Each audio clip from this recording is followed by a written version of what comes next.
Good morning, everyone, and welcome to Activities for People Living at Home with Dementia.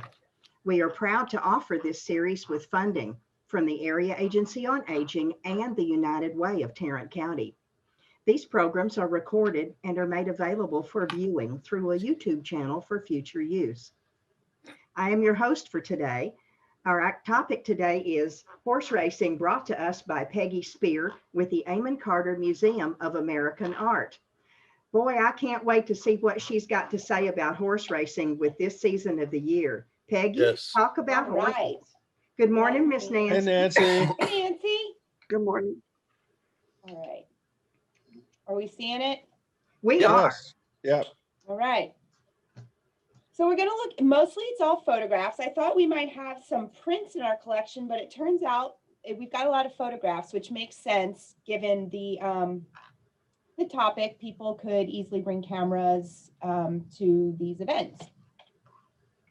But we're going to, before we're entering any racetrack, we're going to start with what is really revolutionized film, what revolutionized the painting of horses. And we're going to look at this series taken by the photographer Edward Muybridge. So have any of you seen a version of these types of pictures before in the past? Yes. Steve, Yeah, I've seen this actual picture before. Oh, you have? At It's the a museum? very famous picture. Yeah, he's done several iterations of this. So he initially did he started doing these in 1878. So this is 1887. So this is many years into his discovery and notability on doing these. But can you tell me kind of what we're seeing, what we're looking at, what's happening? We're looking at a time-lapse picture of a horse running. Exactly. What he did is, I think if I remember right, Peggy, he set up numerous cameras along this track with tripwires. Mm-hmm. And as a horse went by, it tripped each camera. Correct. And then as he developed them, he put them in a sequence to see what was happening with the horse. And he was the first one, I think, to prove that a horse, when it was running, could run with all four hoofs off the ground. Exactly right. You don't even need me anymore, Steve. Oh, I'm sorry, Yes, Peggy. we do. I'm sorry. No, I'm glad. I mean, you're exactly right. And so you can see here, this where my mouse is.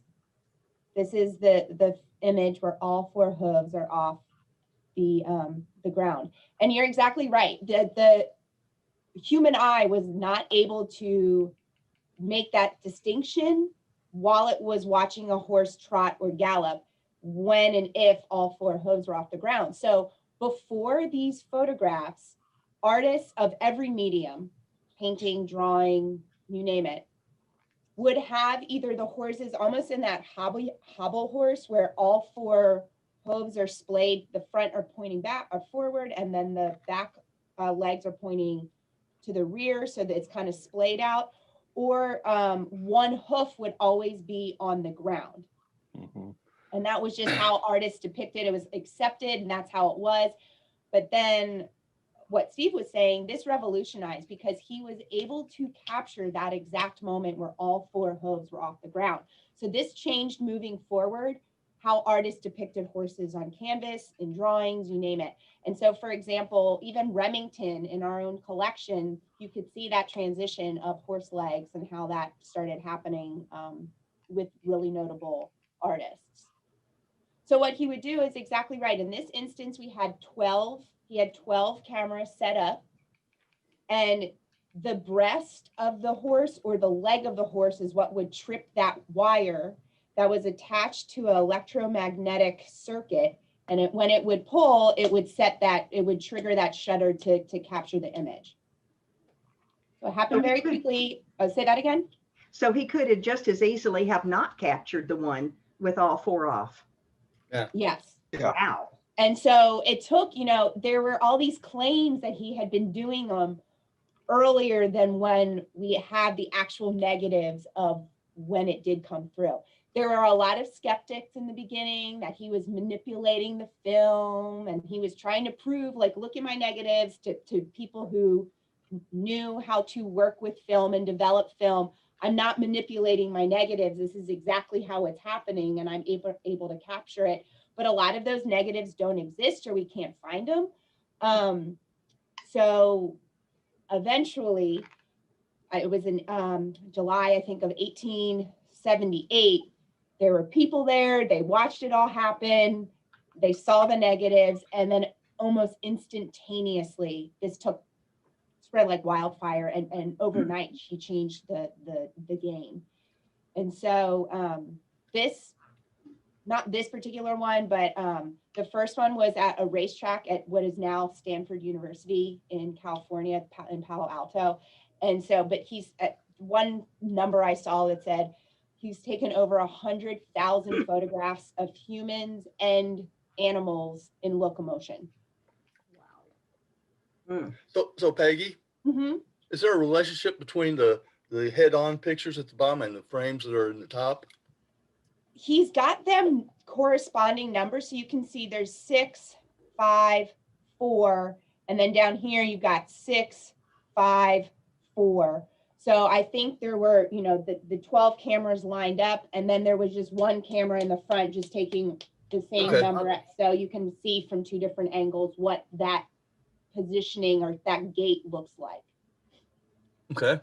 And so then what he did, which he invented, it's called the zoopraxiscope, which is the precursor to the zoetrope, which is when you would lay the images flat on the zoopraxiscope, and then the zoetrope, you have them in a circle, in a drum, upright, and you can spin it, and then that's what makes it kind of like a flip book. It makes it look like it's moving, as if it were a motion picture.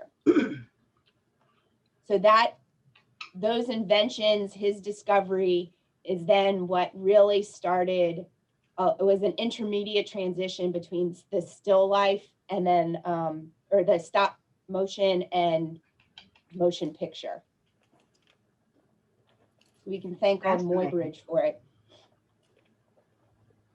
All right, so we see our jockey here. He's not in any real race, but he's simulating what it would be like. Here we are, we're at the races here. And this says, going to the start. So what hits you first when you look at this photograph? It's raining. Raining, yeah, it looks, I can't tell if it's raining or if these are parasols that women are using for the sun. Oh, okay. But it looks I thought rain also, hazy Martha. like it could be. Haze could be just the dirt of the track. Yeah. Ah, okay. Parasols. Let me revise that. Parasols. What else do we see? Big crowd. Big crowd. You can see there's some cars, what looks like cars here, people parked here watching. And then we've got the grandstand. And I don't know what turn this is. It says going to the start. So to me, it doesn't look like these horses are about to take their mark. It looks as if they're maybe on the second turn of the track. Yep. That's what was interesting to me, is that I couldn't figure out how this related to going to the start, like the start of a race. Yeah. You know, when in horse racing, you have the starting line and the finishing line, and they're the same thing, but you call them different things. Mm-hmm. Yeah. So they're either going to the finish or they're starting at the start, but the title doesn't indicate either. It doesn't match up. Well, that's Stiglitz for you. Yep. So this artist, we've seen him before, Alfred Stieglitz.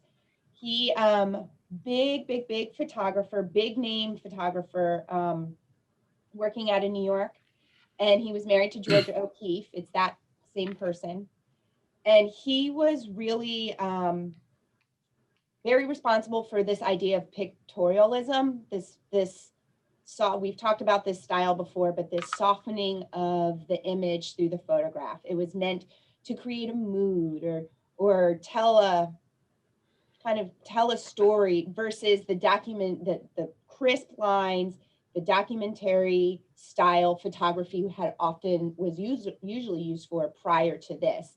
He was really trying to elevate photography to a fine art and not an art of documentation. So what does this feel artistic to you? What elements in this photograph feel artsy versus, just a straight depiction of what's happening? Well, it's kind of a little bit, not blurry, but a little bit off. Mm-hmm. And it kind of almost reminds you of this is like just a Sunday afternoon. Yes. Well put. I know Steve. they wouldn't race on Sundays, okay, at this day and age. But you're getting to that idea of kind of a leisure activity. There's It's not stressful. People are here for fun. The post of what would be the grandstand pavilion, Mhm. it perfectly bisects the photograph. Yeah. Yes, it does. So it feels balanced. And then you've got the trunk of the trees that mirror that. Yes, what a great observation. Yes. You've got, and then even the turn posts. The Turn poles, yeah. poles, yes. And then in terms of it's a black and white photograph, you've got these speckled dots of what these umbrella parasols are, which kind of match the staggering of the jockeys' uniforms Mm-hmm. on the track. I would say this is probably pretty close to the start because they're all still spread out. Yeah, They they haven't like funneled together. in. Yeah, they usually start bunching together the farther they go, Mhm. on the race. They don't spread out so much in the track. I think you're right. I think this is the first turn. Yeah. I think what he's representing is going to not just the very start of the race, but how they are perceiving. I'm trying to express this right. As the racers start, they're all jockeying for position. Okay. Yeah. Mm-hmm. Yeah. Yeah, it feels, because typically, I think you're right. I think it is that initial out of the gate, because the finish line, they would be thinner, or the group would be thinner, and they would probably be in between the fourth turn and the first turn. That finish line is usually right in the middle of the grandstand, Right. which we can't see any of the infield really. So it feels like it's right. They're getting into their lanes. And Steve Glitz was always really interested in horses ever since he was a child. So this isn't the Belmont. This is probably a racetrack somewhere on Long Island or right outside the city, but it's not. Belmont didn't open. The Belmont racetrack didn't open until 1905. So this isn't that racetrack, but it was most likely a racetrack in the city area.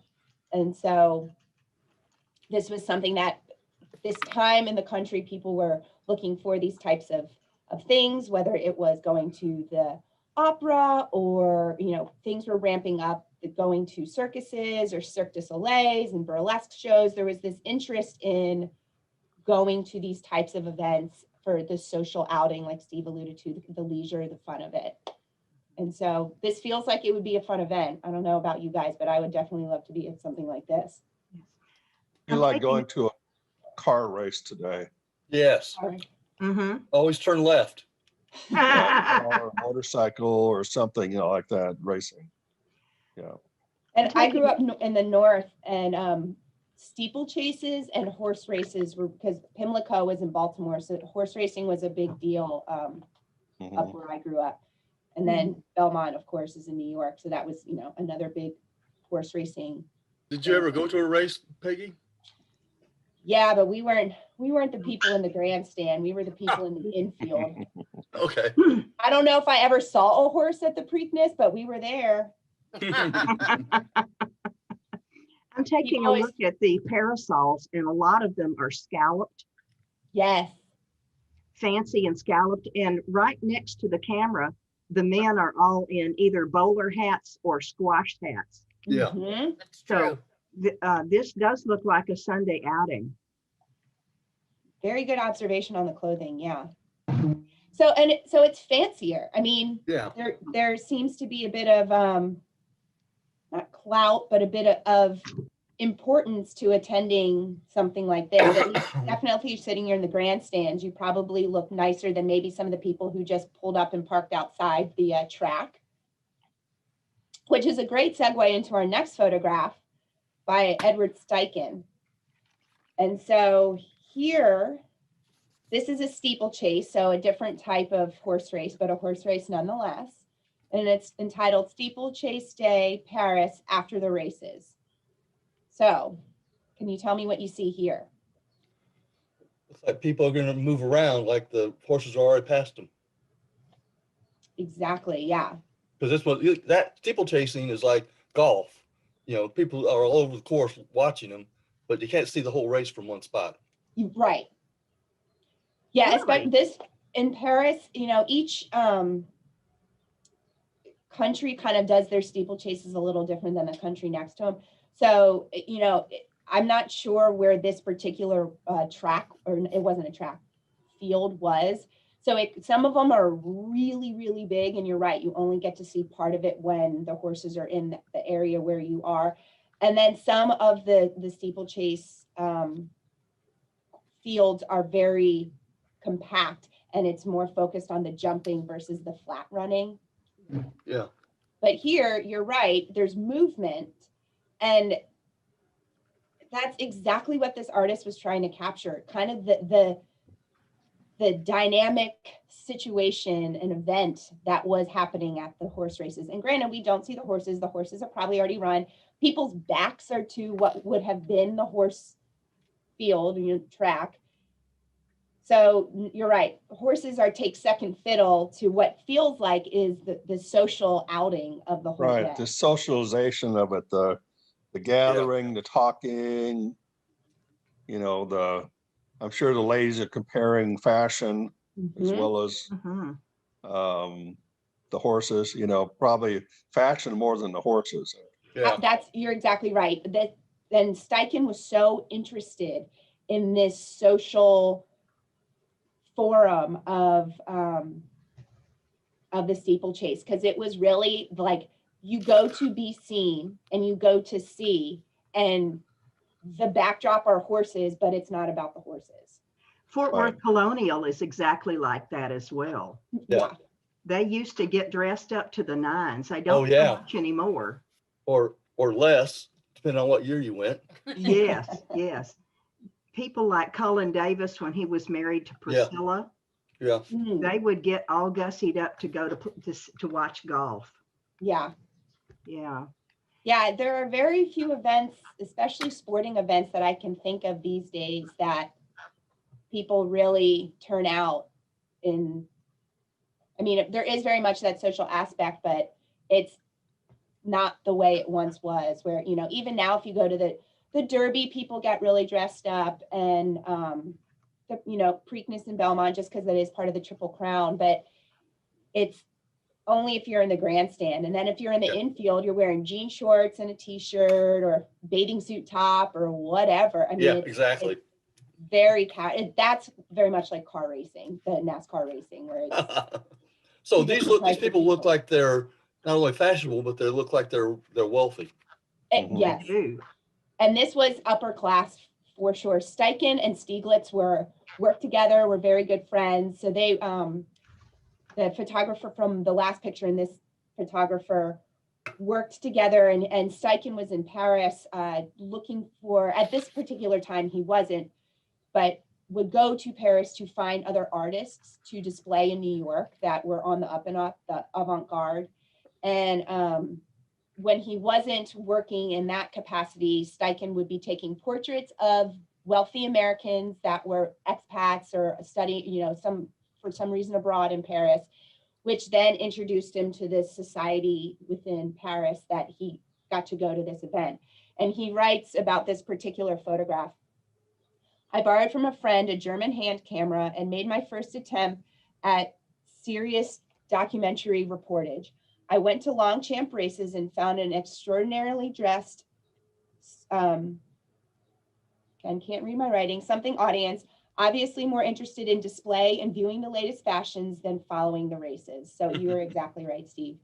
And that little camera, he was able to discreetly take photographs without people realizing that they were being photographed. So he is really able to pick up on that authentic feeling of it being, I mean, I imagine you hear a lot of voices. I imagine it's people kind of bumping into you. This man walking into frame doesn't feel distracting. It feels to contribute to this notion of it being busy and hectic and social. And his hat is different from the man who's sitting. Mm-hmm. Yes. Which also looks different from this man's From hat. that one, yes. And the other man in the middle there. Yeah. It feels very Eliza Doolittle at the races to me in this. All the women gathering. So yeah, so this was another version of this pictorialism, really showing, telling a story versus documenting history. While it is documenting history, there's an artistic and beautiful feel to this. Peggy, All could right. you say something about the photogravure process? How does that work? Okay, I'm gonna give it my best shot, but this process really confuses the heck out of me. It's a lot, it's done on a paper. The development is, I think it's done on a metal sheet, and then it's done on paper, on a tissue paper that is then transferred to a metal sheet. And it's a lot of exposing it to chemicals, rinsing the chemicals off, then having to set, then rinsing it again. It's a very laborious process, and the paper it develops on is very sensitive and delicate, and then that's why you set it onto the metal so it preserves, it doesn't tear. Do they etch it into the metal, or? I don't believe so, no. It's all on photosensitive papers. So they have a process that's on metal that's actually, they put a photosensitive chemical onto the metal, and then they expose it with light, almost like this, where they have images from either a negative or papers or something, and they expose it with light, and it leaves the image onto the metal. Yeah, that might be another version of a photogravure. This process is very confusing to me, but I know it's very time consuming. And the reason that artists were using this development method was because it put the artist's hand into the development, which was part of what Steichen and Stieglitz were doing, is really elevating the process of photography to obviously show the artist's hand. Whereas in the past, it had just been very mechanical. You were agitating something to develop, but this really allowed the artist to make artistic choices in terms of the development process. All right, we've got one more. All right. And this is a little more straightforward than the other ones we were looking at. So does this feel as fancy or as a little more run-of-the-mill than the other ones? This looks like a state fair. State fair? It does. Yeah, it does look like a state fair. Yeah. And this looks like they might be taking their mark or trotting towards, sometimes when the horses are being introduced, they might do a little pomp and circumstance before, but this does not feel mid-race. No, it's not. It's not in a race itself. It's actually the pre-race. Yeah, probably trying to get them lined up. Mm-hmm. And you can see, yeah, the jockeys are all upright. They're not bent forward. It feels kind of the calm before what might happen. Yeah. And what do you notice about the people standing here? What about how they're dressed? How is that different or similar to what we've seen in the other photographs? These people look like they're working people. Mm-hmm. What makes you say that? Middle class. Say that again. Is it middle class? Yeah, probably. Not many of them wearing jackets. No, you're right.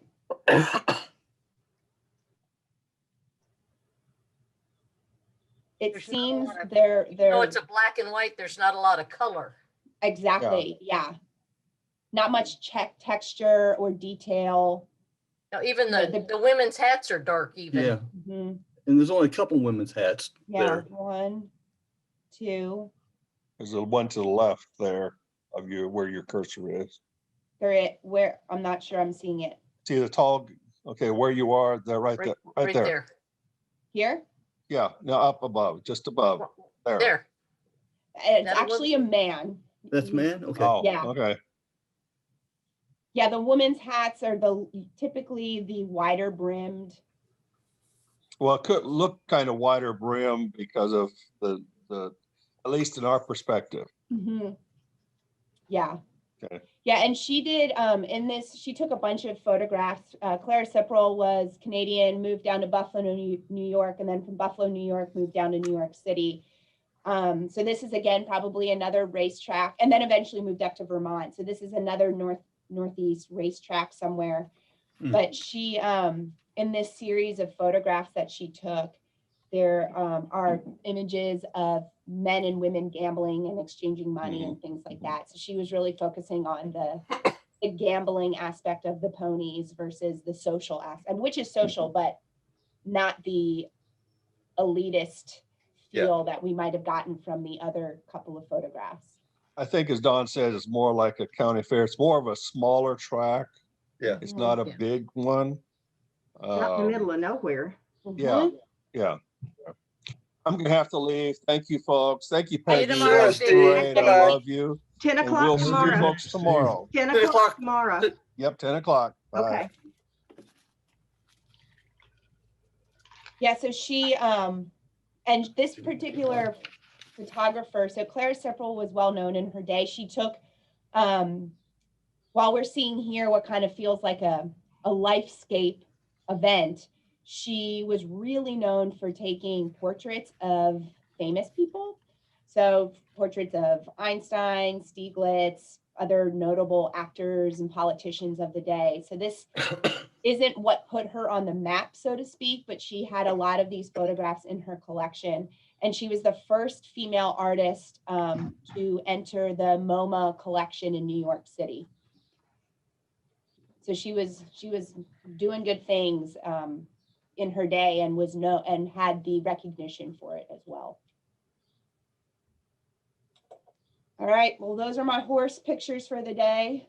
We've got the Belmont Stakes are happening this Friday. I think the race is between 4 and 5. It's usually on Saturday, so I don't know why they moved it this year, but that will be the third jewel in the Triple Crown. So I hope you enjoy some racing this weekend. And next week, we're back with the topic Father's Day, or Fathers for Father's Day. So Yay. we'll be looking at pictures of dads in our collection. Peggy, this is always more fun than we think it's going to be. Yes. Well, I'm glad to hear that. Sometimes I don't know where we're going, but we all get where we're going together. So I'm glad you're all here, and I hope you have a really good week. I hope you had a good holiday weekend, and I'll see y'all next Wednesday. Bye-bye. Miss Bye, Peggy. Peggy. Bye, Thanks. friends. Hold on. Wow. Janine, are you awake? I shouldn't even ask.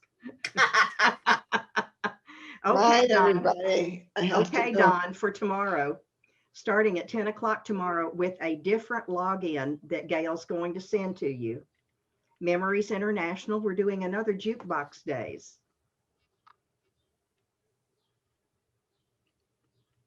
Anything y'all want to ask about that? No, it's the same sort of thing we had last time. I think it'll be great. Yes, we were going to have Night at the Oscars, and then they decided to add this third country. And evidently the Oscars wasn't going to track well with that third country. I don't know, but they decided to change it. The guys that are doing this for free, hush, said they were going to do jukebox days again. So, Okay. well, hush. Got an opinion today. I think he does. It's kind of like you said about yesterday, herding cats. Yep. The guys came in the middle to do extermination. Oh, And he was dive bombing both of them. Oh, no. Ouch, that hurts, they said. Have I shared with you guys my Blanton's horse race? I don't No. think so, Phil. Tell us. Tell us. He's gonna going get to, something. gonna He's got a go problem. show. Oh, Nancy's already skipped out. Yeah. Oh, well, why don't we take off the recording and start our Fifth Street Cafe? Okay.